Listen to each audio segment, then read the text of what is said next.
Hello everyone, welcome to DRS. Today we are going to study about chapter 3 metals and non-metals. Metals and non-metals जो chapter है वो थोड़ा बहुत हमारा match करता है फर्स्ट और सेकंड चैप्टर से, जिसमें हमने आधी प्रॉपर्टी छोटी क्लासेस में पढ़ी हुई हैं, मेटल्स की भी और नॉन मेटल्स की।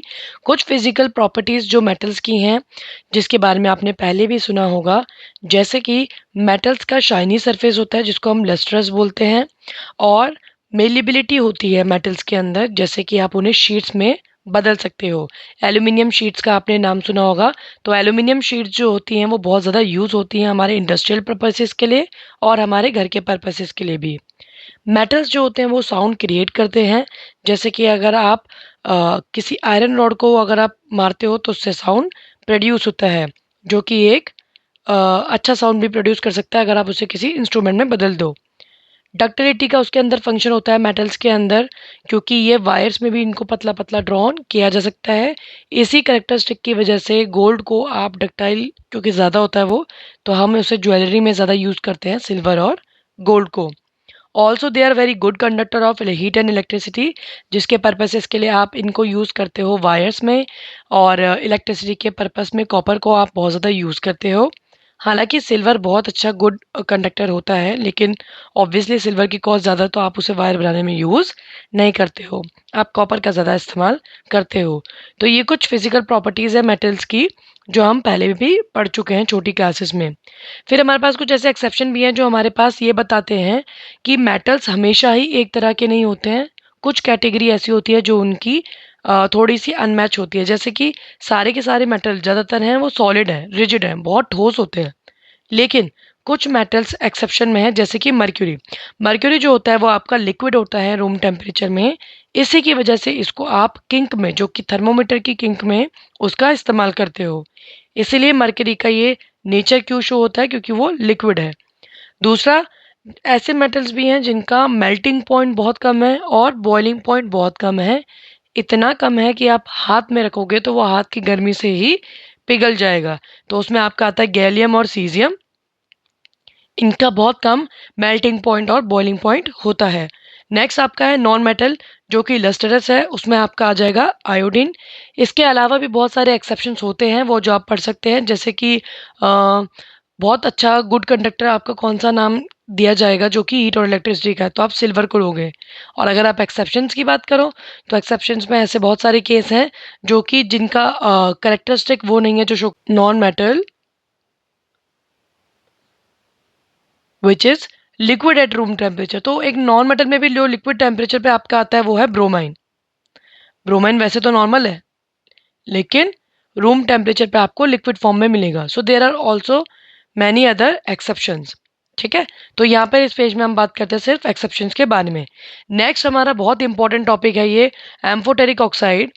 देखो होता क्या है कि एम्फोटेरिक ऑक्साइड जैसे क्वेश्चंस जो होते हैं ये कंटेन करते हैं बहुत कम स्पेस बुक के अंदर, जैसे कि मुश्किल से एक हाफ पेज का स्पेस, लेकिन इनसे भी कभी कभी 3 मार्क के क्वेश्चंस बन के आ रखे हैं पेपर में, जो कि बहुत इजी क्वेश्चन पूछते हैं।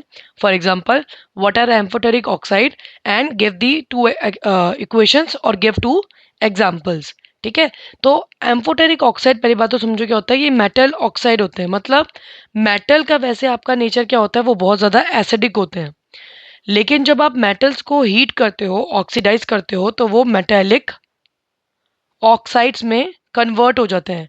Now metallic oxides are basic in nature. ठीक है, तो मेटल तो एसिडिक होता है, लेकिन मेटेलिक ऑक्साइड क्या होते हैं आपके नेचर में, बेसिक होते हैं। तो ये मेटेलिक ऑक्साइड जब रिएक्ट करते हैं किससे, एसिड से और बेस से, तो सेम रिएक्शन देता है। तो इसी मेटेलिक ऑक्साइड से आप बात करके देखोगे, जिसके बारे में बात चल रही है कि metallic oxide which can react with both acid and base. मतलब एक्चुअल में आप एक बेस को रिएक्ट करा रहे हो एसिड से भी और बेस से भी, क्योंकि मेटल का नेचर होता है एसिडिक। मेटालिक ऑक्साइड का नेचर क्योंकि वो कन्वर्ट हो गया ऑक्सीजन से, तो वो हो जाएगा बेसिक। राइट, तो इसमें आपका एग्जांपल आ जाएंगे सबसे अच्छे आपके एल्यूमिनियम ऑक्साइड। कहने को सोडियम ऑक्साइड भी है, पोटेशियम ऑक्साइड भी है, आप अदर भी ले सकते हो। बुक में आपका एग्जांपल दे रखा है, जो किसका दे रखा है, वो एल्यूमिनियम ऑक्साइड का। तो एल्यूमिनियम वैसे आपका क्या है, मेटल होता है और एसिडिक होता है, लेकिन जब वो एल्यूमिनियम ऑक्साइड बन जाता है तो वो आपका बन जाता है बेस। ठीक है। आप एल्यूमिनियम ऑक्साइड को ऐसे भी लिख सकते हैं जैसे आपने 9th क्लास में पढ़ा था, एल्यूमिनियम ऑक्साइड। वैलेंसी एल्यूमिनियम की क्या होती है 3, ऑक्साइड की वैलेंसी होती है 2, क्रॉस करने पे फॉर्मूला बनता है Al2O3। ओके, Al2O3 को रिएक्ट करोगे HCl के साथ तो आपका निकलेगा AlCl3, एल्यूमिनियम क्लोराइड और वाटर। और ये बैलेंस केमिकल इक्वेशन है तो इसमें आपको बैलेंस करने की ज़रूरत नहीं है। नेक्स्ट आपके पास है Al2O3 aluminium oxide reacting with sodium hydroxide, तो ये आपका बनाएगा सोडियम एल्यूमिनेट। इसका फॉर्मूला याद कर लेना, कभी एमसीक्यू में भी पूछा जा सकता है कि which of the following is the exact formula of sodium aluminate.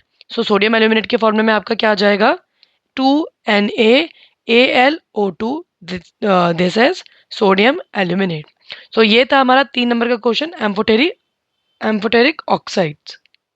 जो मेटल्स सॉल्युबल होते हैं बेस में उनको हम बोलते हैं एल्कलाई। ठीक है, तो उसमें सोडियम ऑक्साइड आपका या फिर पोटेशियम ऑक्साइड भी आ सकता है। Next we have anodising.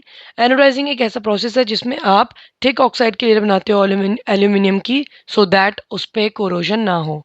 होता क्या है, मेटल जब नॉर्मल एटमॉस्फेयर में रहते हैं तो वो हवा से रिएक्ट करते हैं और उन पे एक लेयर बन जाती है जिसकी वजह से वो कोरोडेड हो जाते हैं। उस कोरोजन को बचाने के लिए आप क्या करते हो, उस पर एनोडाइज कर देते हो उसको, या फिर एल्यूमिनियम की लेयर लगा लेते हो।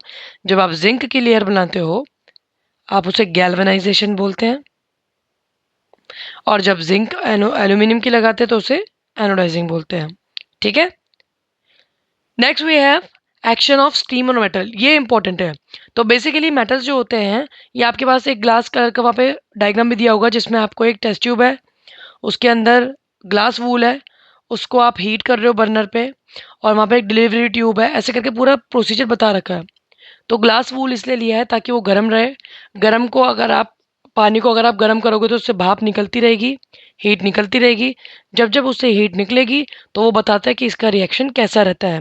तो सबसे आप पहले आपका है कोल्ड वाटर के साथ 2 मेटल रिएक्ट करते हैं, उसका नाम है सोडियम और पोटेशियम। नॉर्मल वाटर के साथ कैल्शियम रिएक्ट करता है, ये आपको ऐसे ही याद कर लेना, बेटर रहेगा। कैल्शियम जो होता है वो उसमें जैसे आप डालोगे तो वो फ्लोट करता है क्योंकि हाइड्रोजन के बबल्स बन जाते हैं जिसकी वजह से कैल्शियम फ्लोट करने लग जाता है। ठीक है, तो ये भी अगर आए तो इसमें एक्सप्लेनेशन दिया जा सकता है। विद हॉट वाटर कौन करता है आपका मैग्नीशियम। स्टीम के साथ कौन करता है एल्यूमिनियम, आयरन एंड जिंक। और नो वाटर मतलब जो पानी के साथ रिएक्ट ही नहीं करते हैं, बहुत ज़्यादा रिएक्ट नहीं करते हैं, वो आपका है lead, silver and gold.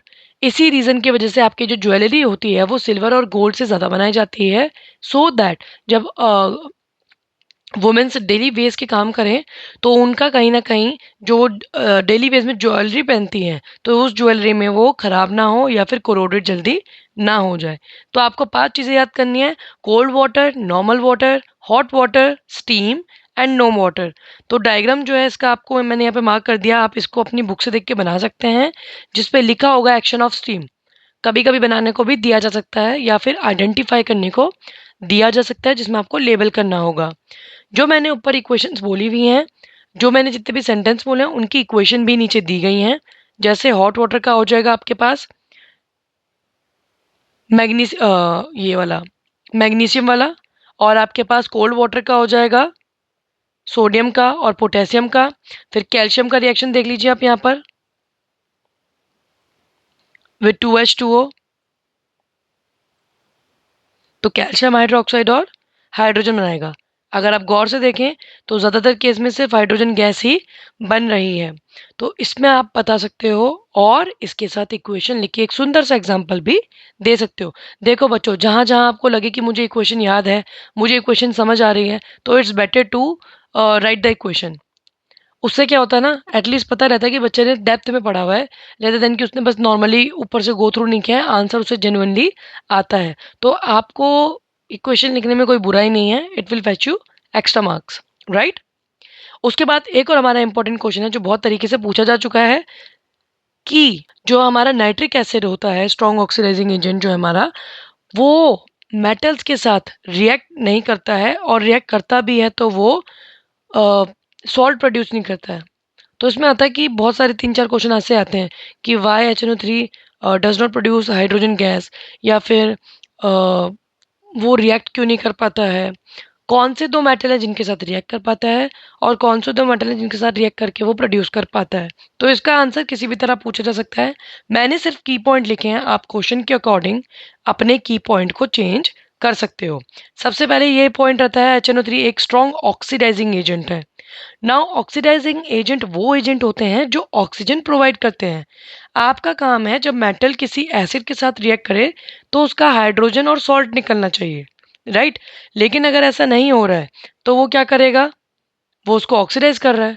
Hydrogen के साथ आप पानी रख दोगे, ऑक्सीजन रख दोगे तो पानी बन गया। तो इसका मतलब वो HNO3 जो होता है वो H2O बना देता है, ना कि हाइड्रोजन। दूसरा, मेटल जो होते हैं वो या तो नाइट्रेट बन जाएंगे या तो नाइट्रोजन डाइऑक्साइड बन जाएंगे, या फिर वो नाइट्रोजन के किसी किसी फॉर्म में बन जाते हैं रेदर देन हाइड्रोजन बनाने के। दो ही ऐसे मेटल हैं जो रिएक्ट कर पाते हैं, एक है मैग्नीज और एक है मैग्नीशियम। ये दो एक ऐसे मेटल हैं जिसको आप बहुत ज़्यादा डाइल्यूट करो तो ये HNO3 के साथ रिएक्ट कर भी देगा और सॉल्ट भी प्रोड्यूस कर देगा। ठीक है, okay. Next we have aqua regia. तो यहाँ पर इसका कंसंट्रेशन MCQ में आया था। उसको कंफ्यूज करने के लिए जो उन्होंने चार ऑप्शन दिए थे, उन्होंने रेशियो कुछ दिया था, concentrated to concentrated, concentrated to dilute, dilute to concentrated and dilute to dilute. दूसरा, लेवल चेंज कर देते हैं, जैसे कि कंसंट्रेटेड HNO3 और कंसंट्रेटेड HCl लिखा है। अब HCl HNO3 से थोड़ा कम रिएक्टिव है तो उसको आप ज़्यादा मात्रा में ऐड करते हो, और HNO3 जो है वो कम मात्रा में ऐड करते हो विच इज़ 1 रेशियो में। लेकिन वो क्या करेंगे एग्जाम में, रेशियो चेंज कर देंगे, लाइक 3:1। अब आपने कंसंट्रेटेड दोनों में पढ़ा तो आप टिक लगा दोगे जल्दबाजी में। वहीं आपको फोकस करके देखना है कि जो ये बोला गया है क्या ये सही था या फिर ये ऑप्शन गलत है। तो आपको ध्यान से देखना है, HNO3 कंसंट्रेटेड के नीचे 1 आना चाहिए और कंसंट्रेटेड HCl के नीचे 3 आना चाहिए, तभी आपका आंसर करेक्ट होगा। ठीक है, इसमें आपको ध्यान रखना है ये वाले पार्ट का। ठीक है, next we have dot structure. Dot structure का सबसे अच्छा हैक मैं आपको बता देती हूँ। मैंने यहाँ पे ट्राई किया है कि जितने आ सकते हैं उतने मैंने लगाए हैं। कटायन, अनायन, और होता क्या है ना, आपको दो के बीच में पूछेगा, जैसे sodium oxide, aluminium chloride, aluminium oxide, तो ले दे के वो घुमा फिरा के एक ही चीज़ पूछते हैं। आपका हैक ये है समझना कि मैं शुरू की दो डिटेलिंग सेम वैसे ही पढ़ूँ जैसे मैंने पढ़ ली है बुक में। ठीक है, तो कटायन वाला क्योंकि उसका आयन कट गया है तो वो पॉजिटिव बनाता है। तो आप इसको कैसे लिखोगे, आप उसका पहले वैलेंसी लिखोगे, पूरा कॉन्फ़िगरेशन। उसका नंबर होता है एटॉमिक 11, तो आप लिखोगे 2,8,1। ठीक है जी। अब ये एक दे देता है तो यहाँ पे आप इलेक्ट्रॉन का नेगेटिव साइन लगाओगे, और क्योंकि ये एक दे चुका है तो यहाँ पे आप 2,8,1 की जगह 1 तो चला गया, तो अब सिर्फ रह जाएगा 2,8। देने वाला बड़ा होता है इसलिए पॉजिटिव का साइन। ठीक है, दूसरा एग्जांपल देखो, एल्यूमिनियम, इसका नंबर होता है 13, तो इसका कॉन्फ़िगरेशन क्या आएगा इलेक्ट्रॉनिक, 2,8,3। अब इसमें 2,8,3 में 3 इलेक्ट्रॉन ये दे देगा तो आप 3 इलेक्ट्रॉन का साइन बना लो अलग से और यहाँ पे 2,8 को शो कर दोगे। ठीक है, उसी तरह अनायन को देखोगे तो अनायन में नेगेटिव आप साइन लगाओगे।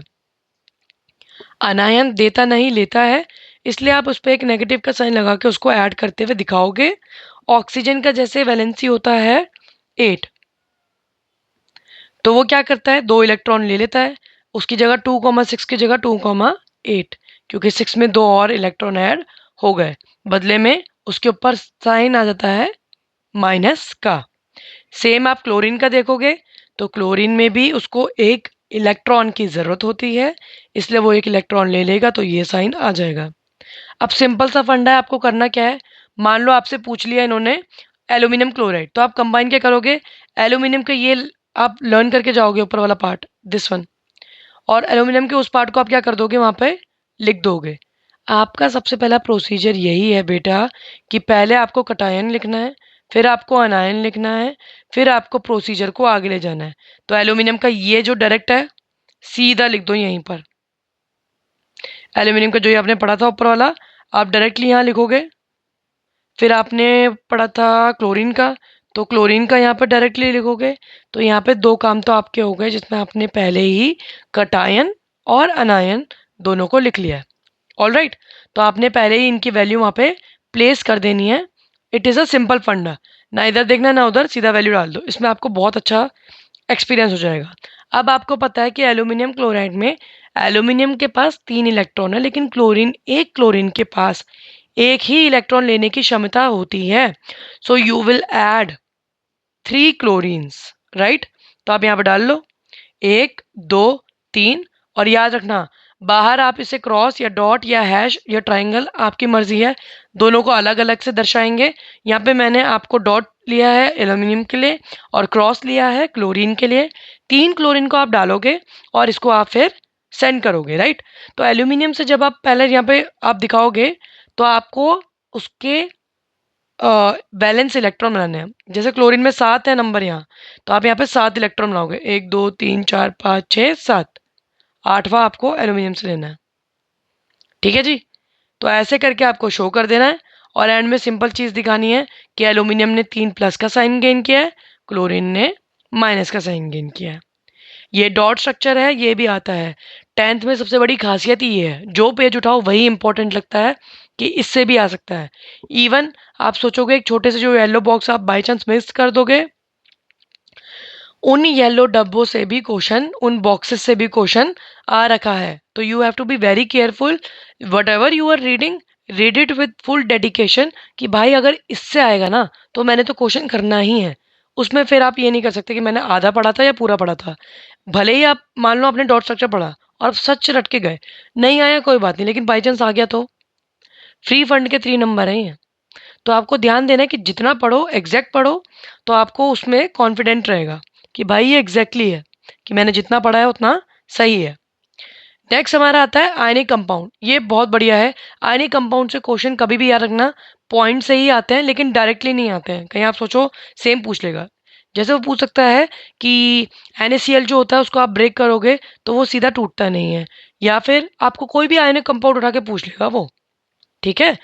आयनिक कंपाउंड का मतलब क्या है? आयनिक मतलब आयन के लेन देन से बना है। देने वाला बड़ा होता तो पॉजिटिव साइन, लेने वाला छोटा होता तो नेगेटिव साइन।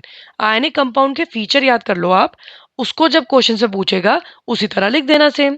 जैसे कि आयनिक कंपाउंड में ये गिव और टेक से बनते हैं आयन के, सबसे पहली बात। दूसरा, इनका बॉइलिंग पॉइंट और मेल्टिंग पॉइंट हाई होता है। भैया इसका रीजन क्या है? साफ सी बात है, जब आप कोई लेन देन करते हो तो उनके बीच में क्या हो जाती है? Strong bonding. क्योंकि उनकी इतना स्ट्रॉन्ग इंटरमॉलिक्यूलर बाउंड होता है, इतना स्ट्रॉन्ग इलेक्ट्रोस्टैटिक फोर्स होता है, तो वो बहुत हाईली तरीके से एक दूसरे से बाउंड रहते हैं। So you can not break it easily, right? दूसरा, ये मोल्टन फॉर्म में ही ब्रेक कर सकते हैं, ये तो कॉमन सेंस है। अगर आप सोडियम को और क्लोराइड मतलब जो कि सॉल्ट है आपका, आप ऐसे ही उससे इलेक्ट्रिसिटी प्रोड्यूस करोगे तो नहीं होगी। लेकिन अगर आप पानी में सॉल्ट को डाल दो तो इलेक्ट्रिक करंट का इफेक्ट थोड़ा सा ज़्यादा बढ़ जाता है, राइट? तो मोल्टन फॉर्म में ये प्रोड्यूस करते हैं, लेकिन सॉलिड रिजिड फॉर्म में ये टूटते नहीं हैं, इलेक्ट्रोस्टैटिक फोर्स ज़्यादा होता है, तो ये इलेक्ट्रिसिटी प्रोड्यूस नहीं कर सकते। And last, they are soluble in water but insoluble in solvent like kerosene, क्योंकि वाटर की में इनकी पोलैरिटी चेंज हो जाती है, जिसकी वजह से ये इजीली सॉल्युबल होते हैं, लेकिन ये कैरोसिन जैसे लिक्विड में सॉल्युबल नहीं होते हैं। तो ये आपका पार्ट 1 है मेटल्स एंड नॉन मेटल्स का। नेक्स्ट पार्ट आप पढ़ोगे इसका पार्ट 2, जिसमें आप ओर्स एंड उसके बारे में पढ़ेंगे, सल्फाइड सल्फोनेट के बारे में। उसमें आप इक्वेशंस भी याद करोगे। तो जितना मैंने बेटा इसमें मटेरियल दिया ये एग्जैक्ट मटेरियल है। अगर आप इसको पूरा का पूरा लर्न करके जाते हो और पेपर में कॉन्सेप्ट वाइज क्वेश्चंस पढ़ने की प्रैक्टिस करते हो मॉक टेस्ट में, तो आई गारंटी यू कि इसमें से आपके नंबर नहीं कटेंगे। सेम फॉर्मेशन को थोड़ा बना के लिखोगे तो आंसर आपके इसमें बिल्कुल सही जाएंगे। इसमें नंबर कटने वाली कोई बात नहीं है। इक्वेशंस आपको देख के इसकी अच्छे से पंच करके पढ़ लेनी है। मेरे ख्याल से मुश्किल से ये 5 पेज हैं आपके, 1, 2, 3, 4, 5, 5, 5 पेज एग्जैक्ट। तो 5 पेज आप मतलब इजीली पढ़ ही सकते हो। ठीक है? तो मिलते हैं नेक्स्ट क्लास में पार्ट 2 के साथ। Thank you so much for watching. See you in the next video. Bye bye.